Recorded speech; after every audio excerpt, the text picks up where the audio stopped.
dipersembahkan oleh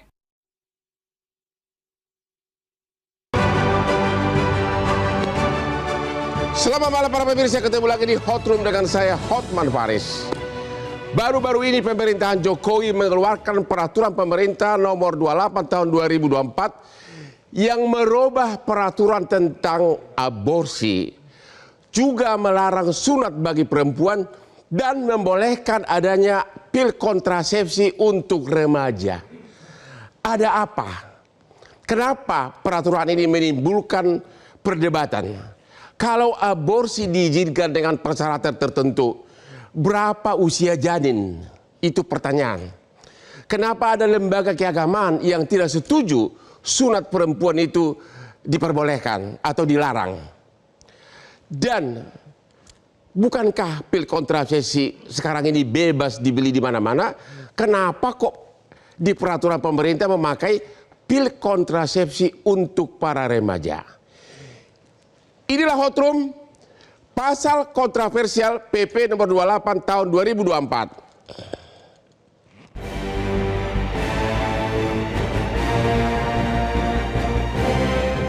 3 bulan menjelang akhir jabatannya sebagai Presiden Republik Indonesia, Presiden Joko Widodo telah menetapkan beberapa peraturan presiden atau PP yang kontroversial, yaitu PP nomor 28 tahun 2024 tentang kesehatan. Dalam PP tersebut terdapat berbagai aturan terkait penyelenggaraan kesehatan.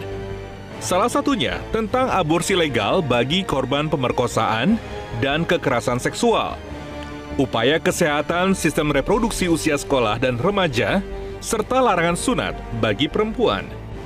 Pada pasal mengenai aborsi, korban pemerkosaan, batasan usia kandungan masih belum jelas, dan penerbitan surat keterangan dugaan perkosaan dari kepolisian masih sulit didapatkan, sehingga menunda tindakan aborsi yang seharusnya bisa dilakukan sejak korban dinyatakan mengandung. Untuk pasal kesehatan reproduksi, terdapat penyediaan alat kontrasepsi untuk usia sekolah dan remaja, juga menjadi pro dan kontra. Serta pasal mengenai penghapusan praktik sunat perempuan masih menjadi perdebatan di antara lembaga kesehatan dan lembaga keagamaan di Indonesia. Batasan-batasan juga harus jelas agar peraturan tersebut tidak disalahgunakan dan berpotensi menimbulkan kegaduhan baru.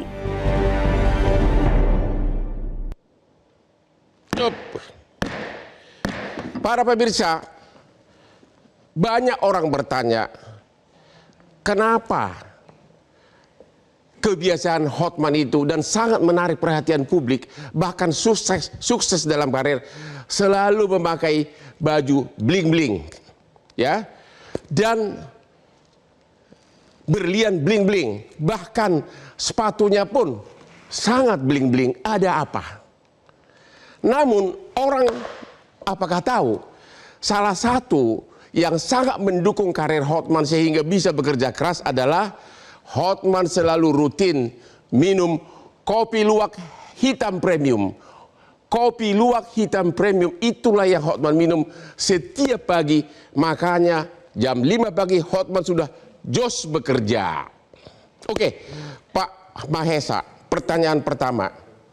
Kita udah dibilang aborsi boleh dilakukan gara-gara pemerkosaan. Ya. Pertanyaan pertama, apa syarat agar pemerkosaan itu bisa dipakai sebagai alasan untuk aborsi? Apakah cukup dengan laporan polisi?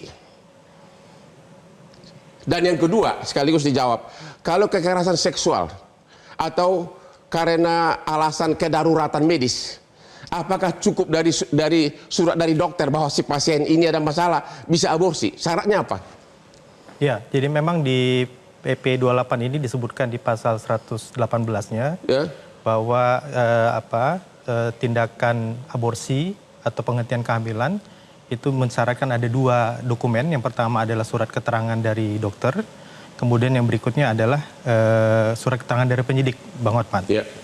Nah, cuma memang yang jadi pertanyaan, sebenarnya kontroversinya tidak hanya di PP ya. Ini kontroversinya mulai dari dulu ketika terbit Undang-Undang 36 tahun 2009 tentang kesehatan juga sudah memunculkan indikasi aborsi Sebentar dulu. perkosaan. Pertanyaan saya kurang tajam tadi karena tadi lupa minum kopi luwak kesayangan saya. Ya, kopi luwak hitam premium. Ya. Oke. Tolong Pak diperinci. Kalau pemerkosaan, coba spesifik dulu. Syaratnya apa agar boleh aborsi? Cukup enggak laporan polisi, LPD polisi selesai? Ya, ini saya sebutkan bunyi pasalnya ya, Bang Hotman ya. Jadi pasal 118 PP berbunyi kehamilan akibat tindak pidana perkosaan atau tindak pidana kekerasan seksual lain yang menyebabkan kehamilan, sebagaimana pasal 116 itu dibuktikan dengan surat keterangan dokter atas usia kehamilan sesuai dengan kejadian tindak pidana perkosaan atau tindak pidana kekerasan seksual lain yang menyebabkan kehamilan. Itu pertama. Ya. Kemudian kedua adalah keterangan penyidik mengenai adanya dugaan perkosaan dan atau kekerasan seksual lain yang menyebabkan kehamilan. Berarti harus ada keterangan penyidik. Ya. Berarti harus diinvestigasi dulu. Ya. Kalau misalnya berbulan-bulan nggak ditemukan adanya pemerkosaan, udah keburu hamil, berat dong. Gimana ya, Pak? Betul. Karena memang kalau berdasarkan teorinya kan dari sejak persetubuhan itu terjadi, ya. Kehamilan itu kan bisa terjadi antara 2 sampai 3 minggu ya. Ya. Proses nidasinya sendiri itu bisa 5 sampai 10 hari. Ya. Tapi tanda kehamilan itu kan bisa kelihatan di 2 sampai 3 Kalau minggu. penyidikannya baru 3 bulan? Ya itu kehamilan sudah terjadi. Ya berarti sudah terlambat untuk diaborsi kalau sudah 3 bulan. Ya, tapi disyarat di dalam KUHP karena PP ini sendiri kan mengacu kepada Undang-Undang 17 tahun 2023. Yang akan berlaku? Belum berlaku? Enggak. Undang-Undang 17 tahun 2003 tentang kesehatan sudah berlaku. Oke, ya. Ya, di mana Undang-Undang 17 tahun 2003 mengacu kepada Undang-Undang nomor 1 2023 tentang KUHP yang nanti tahun 2020. Yang akan berlaku nanti. Betul. Oke, jadi kalau misalnya baru itu kan secara kesehatan katanya perlu 14 minggu sudah harus maksimum diaborsi janinnya. Ya, betul. Kalau penyidikan belum sampai ke arah kesimpulan ada pemerkosaan bagaimana? Ya, itu juga yang menjadi perdebatan ya, karena aborsi itu kan sebenarnya secara teori ada 2 ya. Ada yang disebut dengan aborsi spontan, aborsi yang gugur secara proses kondisi tubuh dan fisik dari ibu atau janin. Ada yang lagi disebut dengan aborsi provokatus. Nah, aborsi provokatus itu ada 2. Provokatus medicinalis yang dilegalkan berdasarkan KUHP dan undang-undang sebelumnya. Ada lagi yang provokatus kriminalis yang tidak melalui jalur. Nah, pertanyaan besarnya abortus provokatus dengan indikasi perkosaan ini yang memang apakah masuk indikasi medisinalis? Karena intinya agar bisa aborsi karena pemerkosaan harus ada surat keterangan dokter bahwa telah hamil. Betul. Yang kedua surat keterangan dari polisi bahwa terjadi pemerkosaan. Pak Holil Nafis, apakah secara agama kalau bayi janin sudah lebih dari 14 minggu masih boleh nggak diaborsi? Ya, saya ingin menyampaikan bahwa aborsi pada dasarnya tidak boleh. Pada dasarnya tidak boleh? Tidak boleh. Ya. Jadi kalau kita nyebut haram, kalau dilakukan dia berdosa. Dan dosa itu ancaman dari siksa dari Tuhan, dari Allah Subhanahu wa Ta'ala. Namun dalam kondisi tertentu ada 2, karena darurat dan karena hajat. Darurat itu karena mungkin ketika hamil itu maka janin akan mengakibatkan pada ancaman nyawa pada si ibu. Sehingga harus dipilih baina daruratain, darurat karena ibunya meninggal atau anaknya meninggal. Berarti secara agama karena darurat bisa aborsi? Bisa. Karena ini diambil darurat yang lebih kecil. Antara ibu meninggal yang sudah punya tanggung jawab dengan anak kecil yang belum, itu diperbolehkan. Berapa batas maksimum janin, umur janin? Kalau yang ulama sepakat semuanya pada usia sudah nufkhatir roh, yaitu 3 kali 40 hari, yaitu 120 hari. Kalau di KUHP kan di 80 ya, 14 minggu. 14 minggu itu sudah nggak bisa, sehingga dia sudah sama dengan manusia yang tidak boleh dibunuh. Gitu ya. Dan kalau di fatwa MUI yang tahun 2005 disebutkan bahkan boleh aborsi karena perkosaan itu kalau janin tidak lebih dari usia 40 hari. Jadi sebenarnya bisa dideteksi sedari awal ketika diperkosa, dia mungkin ada gangguan jiwa, ada masalah yang berat, sehingga ada di situ dipastikan oleh tadi medis dan oleh juga kepolisian bahwa memang kehamilan itu ada gara-gara perkosaan. Kalau izin kepolisian atau surat dari penyidik terlalu lama, sehingga udah keburu lewat 14 minggu, bagaimana secara agama? Kita kan bisa melihat secara pasti ya, tidak hanya kepolisian sementara saja. Kalau orang tidak pernah hubungan intim, orang ini bersih, kemudian dia yang diperkosa satu-satunya mau hamil dari mana? Ya, tapi kan menurut undang-undang ini dokter hanya boleh mengaborsi kalau ada surat dari polisi, ya kan? Kalau surat dari polisi itu kelamaan. Ya kan kita malah mempersilahkan untuk tidak aborsi. Jadi aborsi itu diperbolehkan kalau itu mengancam kejiwaan terhadap si ibu. Jadi ketika dia itu terus hamil dan terus melahirkan, nggak ada masalah dalam Islam. Tidak harus aborsi. Secara agama ya? Secara agama nggak apa-apa. Yang dosa itu adalah orang yang melakukan pemerkosaan. Anak tidak dosa karena nggak ada dalam Islam itu dosa turunan. Oleh karena maksud saya begini, tadi kan secara agama batas usia janin itu kan ada. Ya. Kalau Kalau sudah lebih dari 40 hari, kemudian dia sudah nggak bisa ditemukan secara pasti, maka tidak boleh janin ini digugurkan, tidak boleh melakukan aborsi. Secara agama itu salah. Iya. Meskipun karena polisinya yang terlambat kasih surat begitu. Iya, yaitu persoalan teknis. Tapi Islam sudah mengatakan sudah ada di situ janinnya dan sudah ada proses-proses menjadi manusia, itu sudah tidak boleh. Maka mengantisipasi itu mengambil jarak yang 40 hari meskipun ulama sepakatnya di 120 hari. 120 hari. 14 minggu itu. Di KUH pidana yang berlaku nanti 2026 14 minggu Pak ya? Ya 14 minggu. 14 minggu. Oke. Jadi boleh diaborsi asalkan ada surat keterangan dokter bahwa telah hamil dan surat dari polisi menyatakan bahwa itu hasil pemerkosaan. Ya, tapi yang menariknya gini Bang. Ya. Yang menariknya itu kan bunyi PP-nya adalah tindak pidana itu dibuktikan dengan surat keterangan dokter dan surat penyidik. Ya. Kalau kita yang belajar hukum kan pembuktian itu bukan di situ sebenarnya. Ya. Pembuktian itu kan nantinya di pengadilan.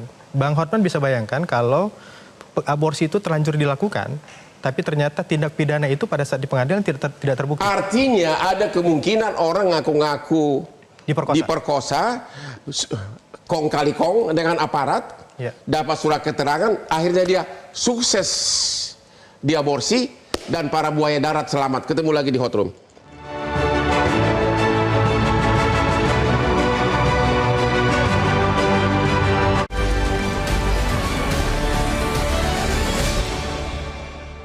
Dipersembahkan oleh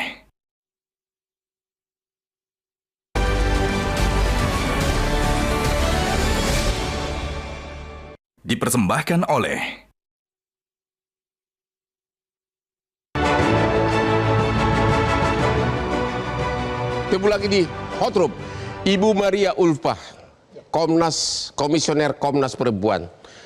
Apa kesulitan perempuan yang mengaku korban diperkosa untuk membuktikan bahwa dia adalah korban pemerkosaan selama ini yang ibu alami? Ya, untuk korban perkosaan memang tidak mudah ya dia untuk bicara, untuk memberikan kepada orang yang tidak dipercaya itu menjadi kesulitan. Jadi kesulitan yang pertama adalah pada alat pembuktian. Ya. Alat pembuktian itu juga menjadi salah satu tantangan bagi korban ketika melapor. Apalagi kalau pelakunya kabur. Ya, karena ada faktor lain juga yang seringkali korban ketika melapor kemudian dilapor balik oleh pelakunya gitu sebagai pencemaran nama baik atau lain-lain. Jadi ada seperti itu. Termasuk juga dalam hal ketika misalnya laporannya sudah diterima oleh kepolisian. Itu juga kadang-kadang korban juga masih mengalami shock ya, mengalami shock, mengalami depresi, tidak siap untuk memberikan kesaksian misalnya. Itu juga menjadi persoalan.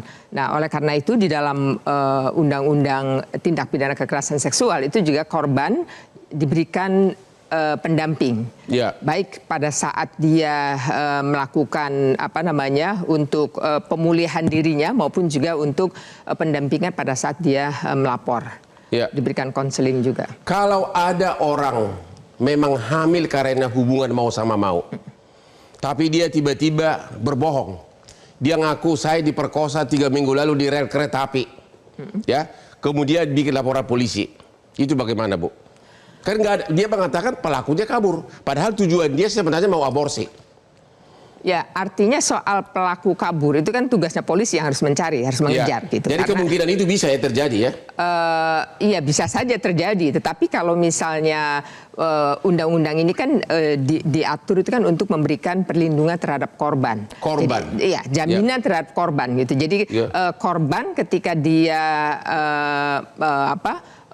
menyampaikan bahwa dia diperkosa, itu negara sudah wajib memberikan perlindungan terhadap yang korban Komnas ini. Sendiri sudah berapa kasus yang terjadi pemerkosaan yang lapor ke lembaga Ibu? Ya, di Komnas Perempuan itu dalam setiap tahun itu rata-rata kami menerima pengaduan langsung ke Komnas Perempuan itu sekitar 6.000 kasus per tahun. 6.000 kasus? 6.000 kasus yang dilaporkan. Dari 6.000 kasus itu sepertiganya adalah kasus kekerasan seksual. Maksudnya pemerkosaan atau kekerasan seksual? Kekerasan seksual itu bermacam-macam, dari mulai perkosaan, termasuk perkosaan di dalamnya gitu.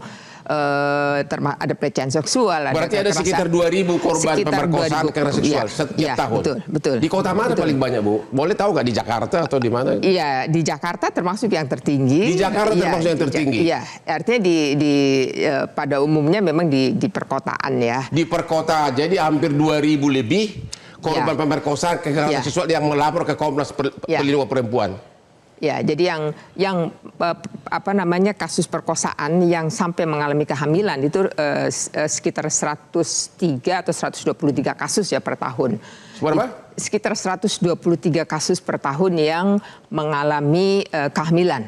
Kehamilan? Ya. 100? Sekitar 123.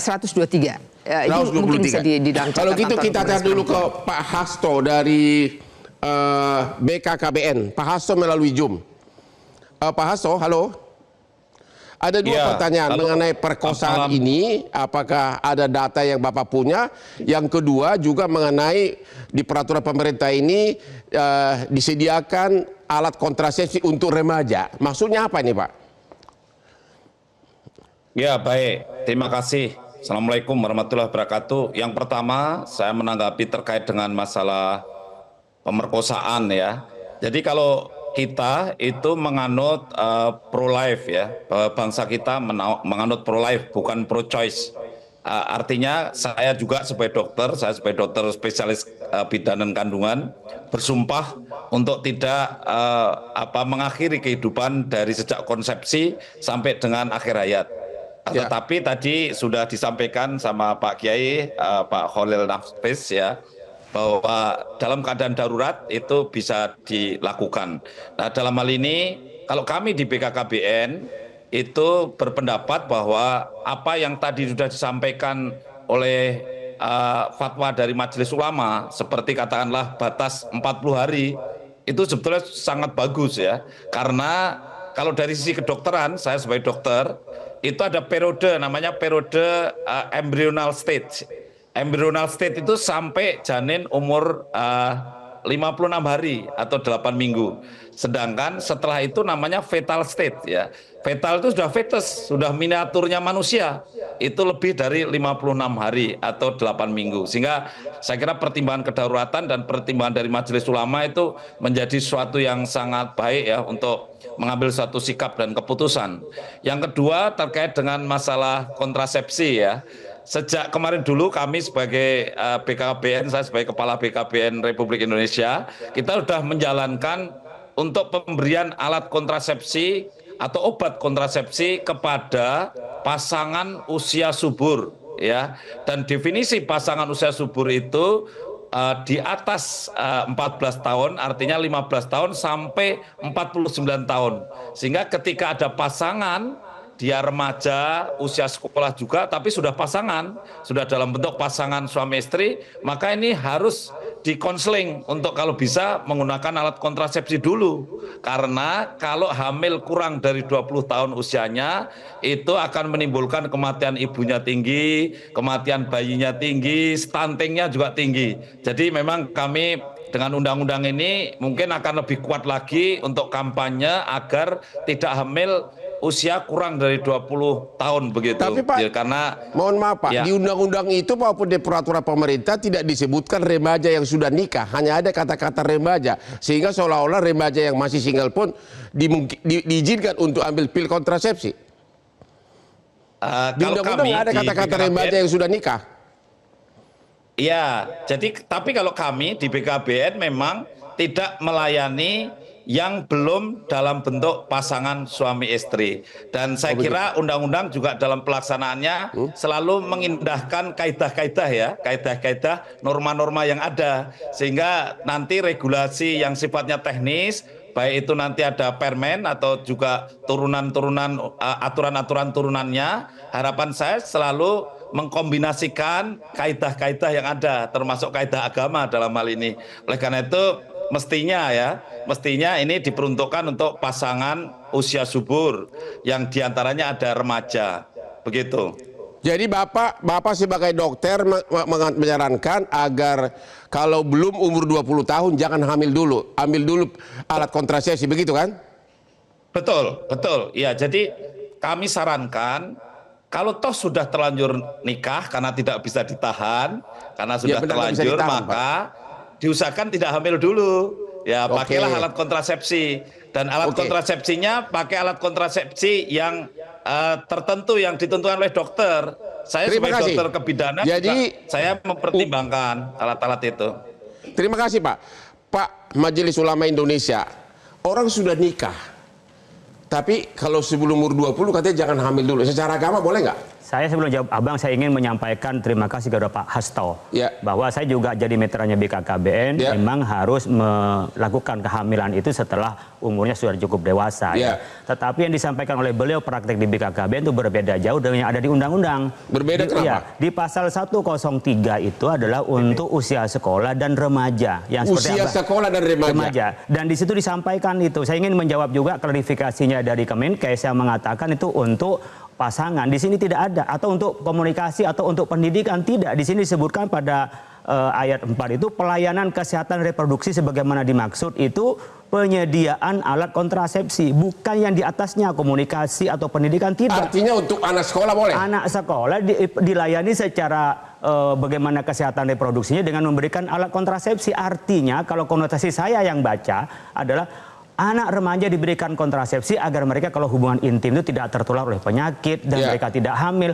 Ini tidak mengindahkan sebagaimana undang-undang di dalam pendidikan kita bahwa akarnya adalah akar pada norma-norma agama itu. Artinya secara undang-undang berbeda dengan penjelasan dari Bapak BKKBN. Beda. Seolah-olah harus nikah, padahal di undang-undang tidak nikah pun boleh, berhak. BKKBN itu menjelaskan tentang praktek di BKKBN, bukan menjelaskan undang-undang. Jadi beliau benar pada prakteknya di BKKBN, tapi beliau tidak menjelaskan undang-undang ini. Termasuk juga penjelasan Kemenkes yang beredar itu juga tidak menjelaskan tentang undang-undang ini. Gimana BKKBN? BKKBN, Pak, katanya di undang-undang ini anak sekolah pun boleh, remaja pun boleh. Nggak ada kata-kata bahwa harus nikah dulu baru boleh memakai alat kontrasepsi. Secara undang-undang, Pak. Iya. Gimana, Pak? Iya Bapak, ya. Tetapi kami mohon izin ini ya. Jadi kami berharap ya dari undang-undang ini ada aturan-aturan turunan yang mengindahkan norma-norma tadi, harapan kami.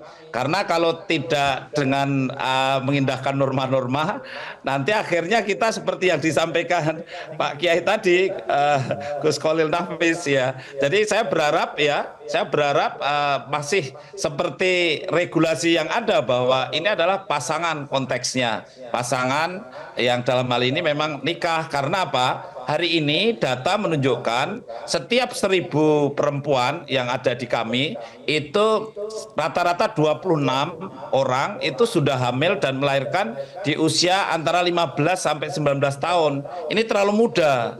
Setiap 1000 segitu. Kalau 100.000 sudah 2.500. Kalau 1 juta sudah 25.000 ya. Oleh karena itu perlindungan itu penting untuk bagi mereka yang tadi memang sudah akan hamil atau juga melahirkan di usia di bawah 20 tahun. Sebetulnya itu yang penting perlu kita pertimbangkan bersama. Dan kalau hari ini ada undang-undang baru, maka kemudian kita perlu duduk bersama untuk kemudian membicarakan tentang regulasi teknisnya, aturan-aturan turunannya. Pertanyaan saya kepada BKKBN, kalau ada anak yang belum nikah nih, ketahuan memakai alat kontrasepsi, itu melanggar undang-undang atau bisa dihukum nggak? Ya, saya kira perlu tafsir lebih jauh ya. Kalau tadi seperti Bapak nggak bisa jawab. Hafiz, ya dengan dan secara undang-undang itu tidak diatur. Iya, dengan aturan yang sekarang, tentunya kalau itu diterjemahkan seperti tadi Gus Khalil Nafis, tidak kena hukuman. Ya, Pak Mahesa yang ahli hukum kesehatan. Kalau ada anak remaja, ya, belum nikah bahkan di bawah umur, ketahuan memakai pil kontrasepsi, itu pidana atau pelanggaran hukum? Ya. Atau bebas? Ini masalahnya bukan di PP ya Bang, kalau saya lihat. Masalahnya di Undang-Undang 1 2023 tentang KUHP di pasal 4010 ya, 410. Di pasal 408-nya disebutkan memang ada ancaman pidana bagi siapapun yang mempromosikan atau menawarkan alat kontrasepsi bagi anak. Dia masuk dalam kategori yang mempromosikan. Iya, mempromosikan atau menawarkan. Tidak disebutkan dalam KUHP ini pada usia anak. Nah, tetapi kemudian yang kontroversi adalah di pasal 410-nya. 410-nya itu bahwa bagi tindak pidana itu tidak dikenakan tindak pidana kalau dalam rangka pendidikan. Oke, jadi artinya kalau ada belum nikah pakai alat kontrasepsi masih ada kemungkinan ancaman hukuman dari KUH pidana. KUH pidana. Hati-hati kalian yang memakai pil kontrasepsi. Sebaiknya segera menghubungi pengacara. Ketemu lagi di Hotman.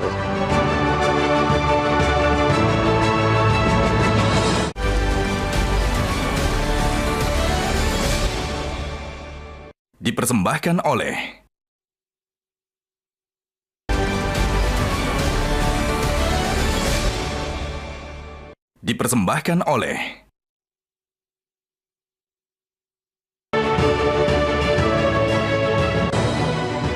Ketemu lagi di Hot Room. Sintayong, pelatih timnas bola nasional, sukses dalam karirnya, tapi tidak pernah lupa minum kopi luwak hitam premium. Apalagi Hotman Paris selalu minum kopi luwak hitam premium setiap hari karena aman-aman di lambung. Dan kopi itu sudah terbukti manfaatnya, tidak gampang lupa ingatan walaupun kita sudah tua. Itu salah satu manfaat dari kopi ini. Makanya daya ingat saya ini tidak beda dengan umur 30. Pak Mui, tadi kayaknya waktu Bapak bicara tadi BKKBN bicara, kok kayaknya Anda protes. Apa sih yang Anda protes dari BKKBN? Jadi Pak Hasto itu menjelaskan tentang bagaimana praktek di BKKBN yang ingin ketika hamil itu pada usia dewasa. Tapi beliau tidak menanggapi PP ini nomor 28 tahun 2004 di pasal 103. Bahwa di sini tentang bagaimana penyelayanan kesehatan reproduksi itu diantaranya penyediaan alat kontrasepsi. Termasuk anak sekolah. Termasuk anak sekolah. Jadi nantinya begini Bang, kalau dia dalam pelayanan bukan komunikasi. Jadi yang dijelaskan adalah komunikasi itu nggak benar. Di dalam pasal ini menjelaskan tentang pelayanan kesehatan. Berarti nanti sekolah itu Bang bisa dikasih kondom. Bisa dikasih alat kontrasepsi. Seakan-akan mereka tuh bebas. Bahkan nanti mungkin bisa dikasih atas nama amanah dari PP ini Bang. Dan khawatirnya anak-anak punya persepsi bahwa hubungan seks bebas, mohon maaf ini saya mengantisipasi, namanya satu dzaroi dalam ilmu agama Bang, mengantisipasi. Khawatirnya merasa itu bebas dan boleh dan mereka melakukan yang penting ada pengamannya. Padahal dalam kita mendidik anak-anak kita harus berakar pada norma agama. Tidak Jadi ada menurut agama. Bapak peraturannya yang salah? Peraturan ini direvisi atau dicabut Bang. Oh begitu? Iya. Ibu Maria, gimana pendapat Ibu? Ya, peraturannya memang tidak mensyaratkan remaja itu sekolah itu harus nikah. Ya, tapi di dalam peraturan ini, PP ini juga ada klausul yang menyebutkan bahwa petunjuk teknis untuk tata laksana penyediaan alat kontrasepsi akan diatur dalam Permenkes. Itu kan petunjuk teknis, tapi kan peraturan induknya memungkinkan. Kalau peraturan induk memungkinkan berarti tidak ada larangan, nggak boleh petunjuk teknis bertentangan dengan induk. Karena itu pasti di undang-undang juga boleh ya.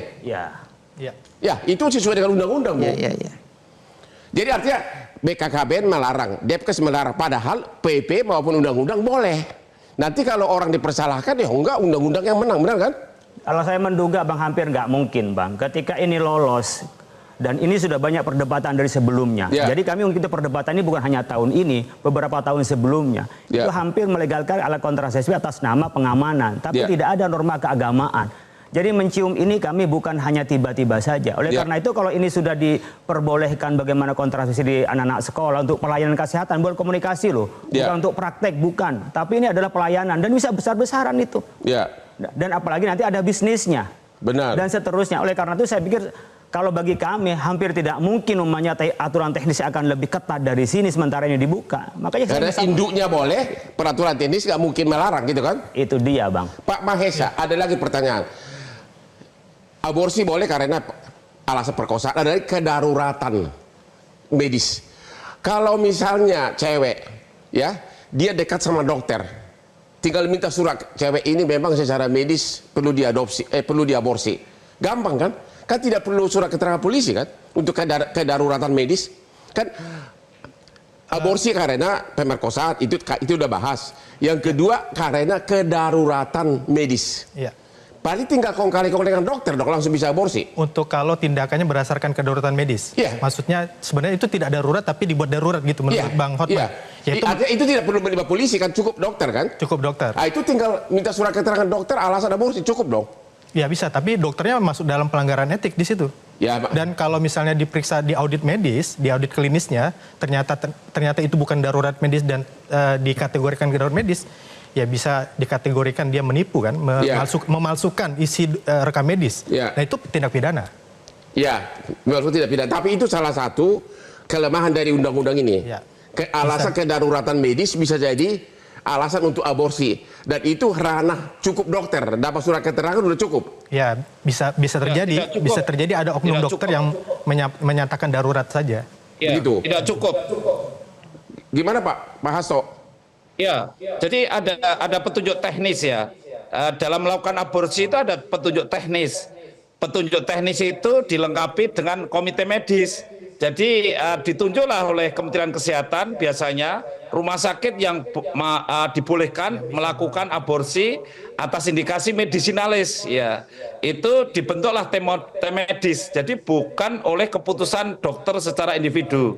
Makanya sebetulnya selama ini yang saya alami dan saya tahu bahwa keputusan-keputusan yang sifatnya medis itu bukan individual. Yang menentukan adalah komite medis, tim medis untuk melakukan terminasi kehamilan. Kalau ceweknya di pedesaan, di daerah pedesaan di Bali Gunung, ke komite medis mana dia datang, Pak? Kan kalau komite medis yang mana? Tidak akan diaborsi, Bang, kecuali dibawa ke komite medis rumah sakit pemerintah setempat.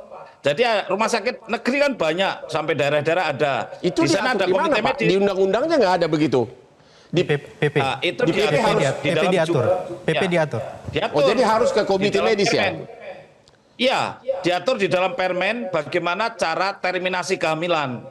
Ada aturannya. Kalau melanggar itu tidak bisa. Itu malpraktek. Oh begitu. Ibu Maria setuju? Iya, karena ini memang sudah diatur dan ketentuan tentang dibolehkan melakukan aborsi pada kedaruratan medis itu memang sudah ada aturan turunannya ya, sudah dibuat dan itu sudah sebenarnya ini kan sudah relatif aturannya sudah lama. Yang belum justru ketika ada korban atau ketika ada orang yang akan melakukan karena kedaruratan medis sudah lengkap, di mana rumah sakit yang ditunjuk itu yang dia. Kemana, Pak? Kalau yang sampai dengan regulasi yang dari Undang-Undang tahun 2009 itu sampai dengan ada Undang-Undang Kesehatan yang baru itu kan belum ada ketentuan yang jelas gitu. Jadi kalau nggak bisa ada PP 61, Bu. Ada PP 61. Iya, yang 2016 ya disebutkan. Yang mensyaratkan bahwa harus ada rumyang sakit yang ditunjuk oleh pemerintah setempat. Sekarang ini rumah sakit mana? Memang tidak dibuka di publik. Jadi Pak Hasto belum ada rumah sakitnya gimana nih? Yang membuat kesulitan bagi korban gitu kan? Iya. Pak Hasto, kalau ada kedaruratan nih, rumah sakit mana? Selalu ada. Yang mana? Selalu ada. Kalau Kemenkes itu yang ditunjuk adalah rumah sakit pusat, RSUP. Tetapi selain RSUP itu rumah sakit daerah juga ditunjuk. Saya waktu itu mohon izin saya pernah penjabat bupati dan kemudian ada kasus seperti itu ya, yang kita tunjuk adalah rumah sakit pemerintah. Karena di sana adalah komite medisnya bisa dipertanggungjawabkan. Jadi para pemirsa yang mau aborsi gara-gara kedaruratan medis tidak cukup hanya minta surat keterangan dari dokter pribadi. Harus pergi ke komite, pergi ke rumah sakit setempat. Dalam hal ini rumah sakit pemerintah. Temu lagi di Hot Room.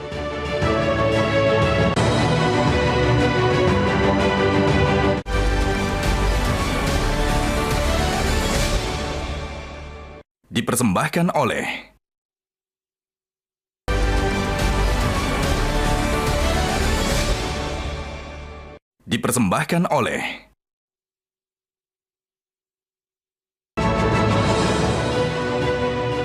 peraturan pemerintah yang baru melarang sunat untuk perempuan. Bagaimana sikap Majelis Ulama Indonesia? Kita sudah mengeluarkan fatwanya, Bang, berkenaan dengan khitan perempuan itu, antara wajib dan sunnah.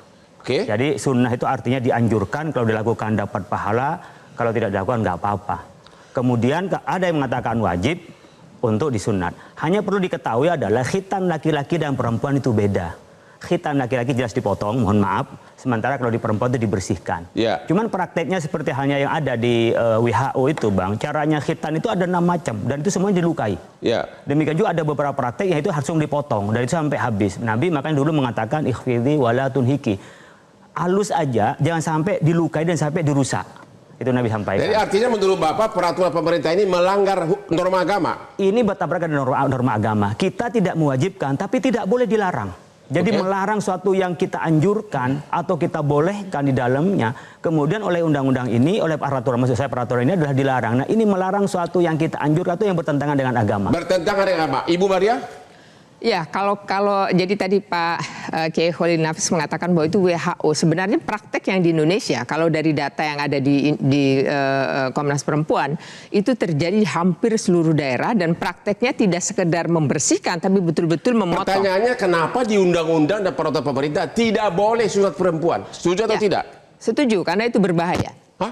Setuju. Walaupun norma agama itu boleh, dianjurkan. Artinya gini, namanya P2GP, pemotongan dan perlukaan genitalia perempuan itu berbahaya, membahayakan. Jadi ini yang itu yang menjadi alasan mengapa dilarang karena memang berbahaya. Dan kalau dari sisi Komnas Perempuan, pemotongan genitalia perempuan adalah pelanggaran hak asasi manusia. Jadi menurut Ibu peraturan ini sesuai dengan Bapak, Ibu setuju? Setuju. Saya tidak setuju. Gini Pak, Bang, begitu dulu Bang. Jadi yang disampaikan Bu Maria Ulfa itu adalah praktek. Praktek yang salah dan itu praktek bukan khitan. Itu perusakan. Khitan yang ada dalam Islam itu tidak dirusak dan tidak dipotong. Oleh karena itu karena praktek yang salah, prakteknya dibenerin bukan syariatnya yang dilarang, Bang. Artinya bukan aturan dalam Islam atau ketentuan Islam itu yang dilarang. Karena ketentuan dalam Islam tidak ada yang untuk mendorotkan, berdarahan, tidak. Maka Nabi mengatakan, ikhfidhi wala tunhiki. Pelan-pelan, jangan sampai merusak. Karena itu adalah bagian dari apa? Kebersihan bagi perempuan. Dan nanti ketika hubungan itu dalam Islam disebutkan oleh Nabi. Jadi menurut Bapak, menurut agama, sepanjang dilakukan secara benar, itu sah? Sah, yang tidak boleh dan melukai. Tapi ada jarak pandang. Silakan. PP sendiri kan sebenarnya melarang ini dilakukan di fasilitas pelayanan kesehatan oleh tenaga kesehatan. Karena memang secara kompetensi tidak ada satu tenaga kesehatan yang memiliki kompetensi untuk melakukan tindakan itu. Jadi siapa yang boleh mensunat perempuan? Ya mungkin melalui jalur agama silakan. Karena PP-nya sendiri melarang itu. Jadi memang secara kompetensi. Berarti artinya kantor pemerintah tidak akan melakukan, rumah sakit pemerintah tidak akan melakukan lagi sunat terhadap perempuan karena ini dilarang. Berdasarkan PP, karena memang bukan kompetensi tenaga kesehatan. Dan bagaimana BKKBN? Apakah semua rumah sakit pemerintah sekarang ini dilarang melakukan sunat terhadap perempuan? Ya, sunat untuk laki-laki secara medis penting karena alat kelamin laki-laki itu tertutupi oleh kulit namanya prepotium. Prepotium itu kalau dilepas, dipotong, alat kelamin laki-laki menjadi bersih dan sehat. Kita bicara perempuan, Pak. Kalau perempuan. Bagi perempuan namanya klitoris, bukan penis. Klitoris itu relatif tidak ada prepotium yang tebal dan panjang seperti pada laki-laki. Sehingga sebetulnya untuk perempuan itu tidak perlu dilukai karena tidak perlu ada yang dipotong. Karena bagian klitoris itu tidak tertutup secara rapat seperti ada pada laki-laki. Sehingga kalau seandainya pengertiannya itu hanya membersihkan sama sekali tidak melukai, saya kira itu yang diharapkan. Tapi kalau ada melukai maka dari si medis tidak recommended. Begitu. Berarti Bapak. Bapak setuju larangan sunat terhadap perempuan? Yang melukai. Saya setuju melarang tapi yang melukai. Ya. Jadi kalau tidak melukai nggak apa-apa. Rumah sakit pemerintah boleh melakukan sunat sepanjang tidak melukai walaupun dilarang dalam undang-undang ini. Asal tidak melukai, benar nggak Pak? Ya. Sebenarnya kalau cuma sekedar membersihkan memang itu definisinya. Yang pertama definisinya, ketika menyebut khitan berarti sumber hukumnya adalah Islam. Di Indonesia ini sumber hukum kan ada 3, Bang. Dari warisan Belanda itu adat dan Islam. Ketika menyebut terminologi Islam maka kembalikan definisinya pada Islam. Benar. Nah, ketika dia menggunakan definisi yang saya katakan tadi Bu Maria Ulfa adalah dengan dipotong, dilukai, praktek, dia bukan definisi dalam Islam. Kesalahan praktek kok menjadi syariah yang disalahkan.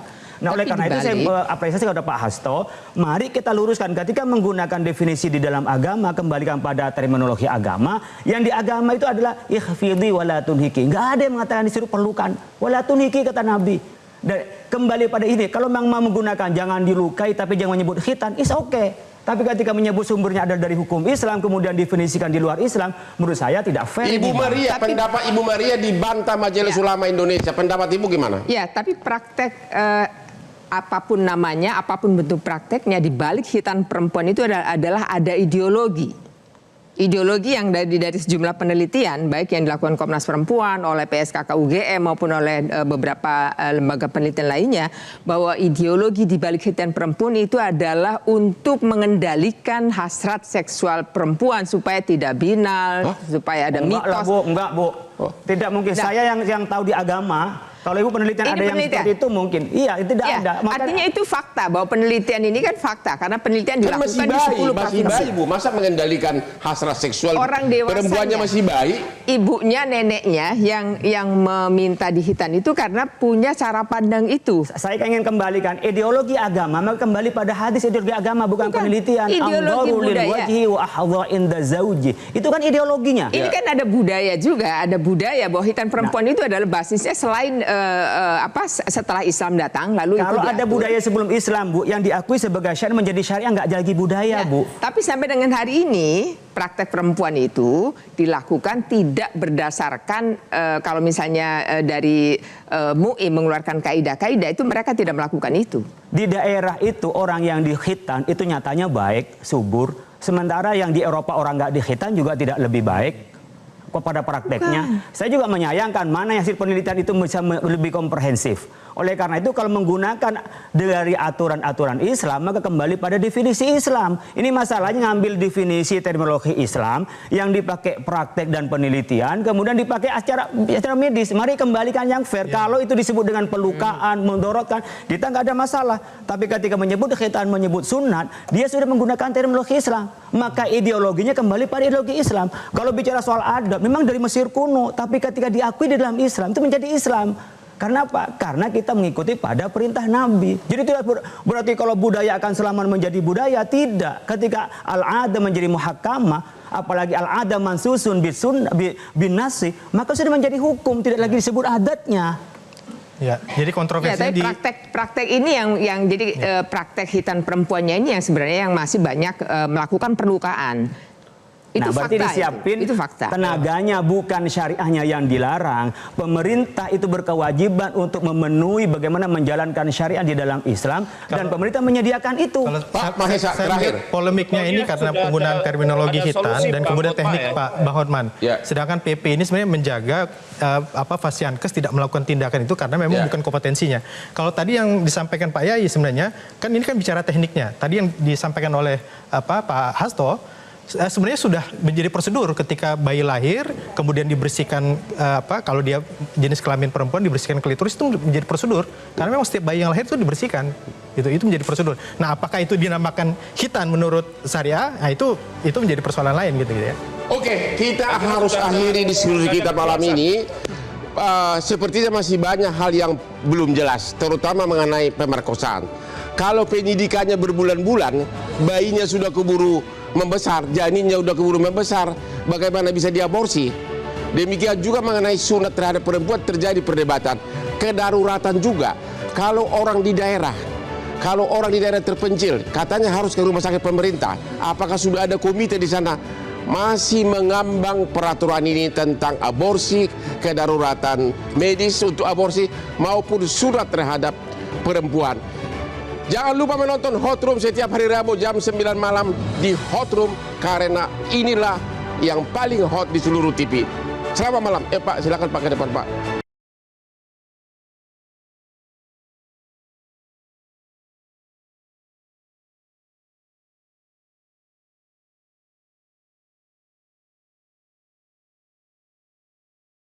Metro TV.